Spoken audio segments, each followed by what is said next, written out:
Y'all know how when our skin turns green or when we wear copper or fake jewelry? Watch this. So when you turn green from wearing that necklace or that ring or that bracelet or that watch too long, them earrings, you're exposing your true skin color. Stay with me. Melanin and plants go through the same photosynthesis. We absorb the sun the same as plants do. The only difference we have with plants is that they have magnesium and we have iron. Now we know that our bodies are made up of a lot of water, almost 80%, 75. A lot of oxygen. What color does iron take when it's in water? That would explain why we are copper-colored beings. Now when a leaf dies or falls in frequency, it turns the same color of our copper-colored skin. It loses its green color. They also try to say that the green veins we see in our skin is just a trick of light. Now some babies are also born with green skin patches on them, and they didn't have no fake jewelry. And have y'all found it fascinating that babies don't have to drink water? You almost have to force them to drink it. Look, top 10 tips to get your kids to drink water, to get them more exposed to this oxygen. And some people say that could be the reason why our bodies age. Because DNA passes down and stays alive forever because it's the magnesium that holds it together and keeps it alive, protects it. Now plants are green, they don't have iron, they have magnesium. Now we know in Egypt that Osiris is green. Yeah, green skin, immortality, magnesium. Even when we come out the womb, it says our bodies aren't suited for water for several months. Also, they can't tell where our genes originate, the civilizations that we built, the knowledge that we had. It is the oldest human DNA strain on Earth. What's in our skin is found in space. Y'all can say I'm crazy, but y'all know some of these aliens are different colors. We probably came to this planet with green skin. But y'all stay dangerous and let me know what y'all think. For some reason, I grew a strange interest in animals. I am not taking any chances. Do y'all remember when I said this? The creature that don't even look like it's supposed to be from this earth. Or could it have just been a creature from space? Now you can say what you want, but I bet you we are not the only beings, only species, only creatures that are in this universe. So I did some digging on some of these animals, and they look like some of these gods or alien races. Let's just start with these lions. There is an alien race called the Lyrans who have incarnated here physically and spiritually to help us evolve our consciousness. You know that saying they drew it because they synced it? On the walls of Egypt. And y'all know how they say that dolphins are way smarter than humans? Well, that's not a coincidence either. There's a tribe called the Dogon. They have strong beliefs that these amphibious fish-like creatures, ancestral fish-like spirits who came from the sky, and taught them so much spiritual information that they use to this day. Because we just can't deny the existence of mermaids. Dolphins are highly intelligent beings, must have got it from them. There's also another alien race called the avians. They look like birds and they're like 8 feet tall. They exist in a very, very high dimension. They're trying to help us find unity instead of being separate from each other. They have been known to speak through these birds as spirits. And again, they drew it because they saw it. They have already been here. Do not get me started on these snakes. There are depictions of them everywhere as high vibrational beings. They drew it because they saw it. And if y'all don't know about these reptilians already, who have shape-shifting abilities, who have taken root in our political, social, religious, and financial part of our system, sometimes known to be working with the Illuminati. Oh yeah, the elephants too, giving wisdom and knowledge. Some of these animals are not just animals and could be descendants of these alien races. So take a good look around nature. You just might see what these aliens actually look like. But y'all stay dangerous. I'm not gonna lie, I don't know if y'all ready for this one. Let's dig deep into Area 51. So we know that most people feel that Area 51 is a place where they experiment, dissect, and hold aliens. But my question is, why and how are they capturing them? If they know that these beings are highly intelligent, why not learn from them? Now we know that there's a special part of the G-Myth that handles these situations, aka the Illuminati, the Cabal, the Shadow G-Myth, whatever they call them, the ones in charge of putting the veil over our head.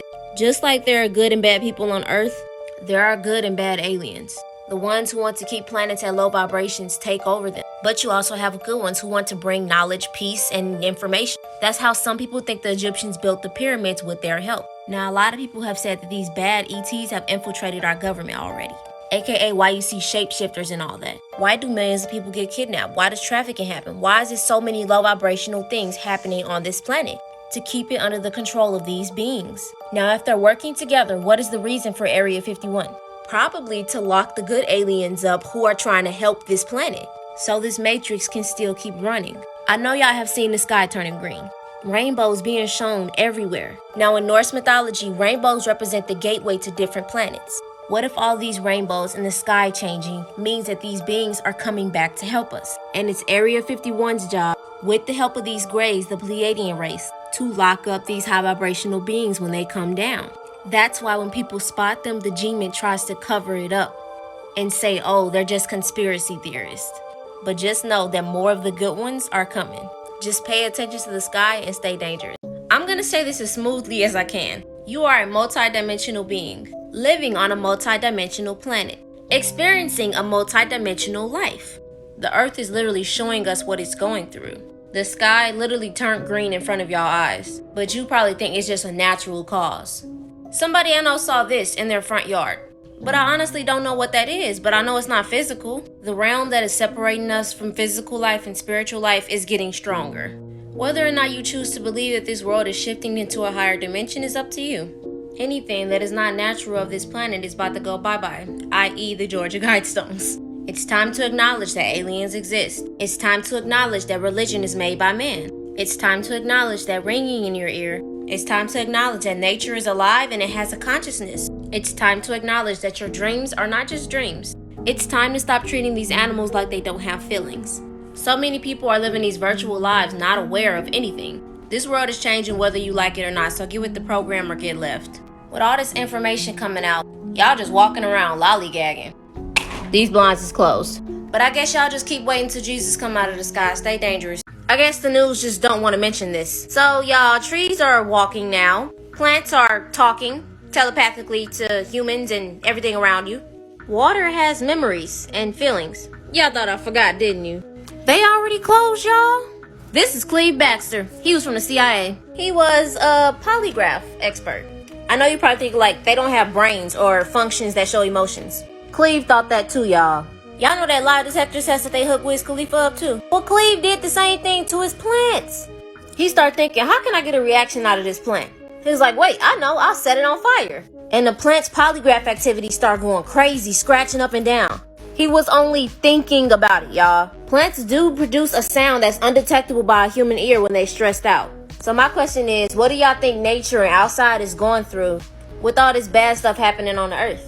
And we're not gonna sit here and act like y'all don't see these trees walking.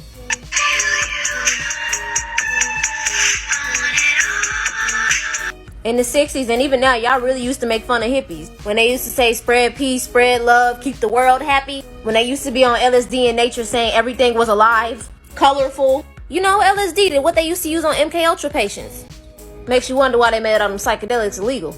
And don't even get me started on water, y'all. Scientists have even said that the human consciousness has an effect on the molecular structure of water. So what do y'all know about Earth? It is more going on than what is being told. That's all I'm gonna say. Y'all stay dangerous. Chlorine, fluoride, heavy metals, bacteria, and so much more. Why is it so important to the government that the water that we bathe in and drink is contaminated? People, movies, scientists, TV shows have all made claims about the power of water. I bet this scene went right over your head. I want to know what happened to them.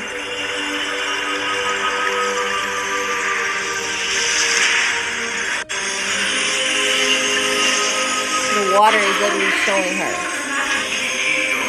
A doctor named Masaru Emoto exposed this. That when frozen, you can see the messages and memory in water. You can also change the molecular structure of water with your intentions and emotions. And let's not forget that water can be portals. Everything that you see that they put out, they're not showing it for no reason. Every time in Stranger Things where Eleven wanted to see into different places and travel, she would have to be in water. I mean, just think about it. If water holds memory, and water has been on Earth for millions of thousands of years, imagine how much information water carries. Water is in all humans. It connects all the continents together. Everybody remembers the Egyptian saying, as above, so below, right? So if below water connects us to everything, then we have to say the same thing for the universe. My theory that space is the ocean can back this up. Our tap water being contaminated is definitely deeper than the surface. I mean, why is it so hard to have clean, natural water? They gotta put it in our face without telling us. Our restrictions from good water is not just for no reason. It's time to recognize the real. Boil your water. I do not care if it's purified or bottled. We need to get to this information. And yes, the blinds are closed because you know how they is. Open your eyes to the real and stay dangerous.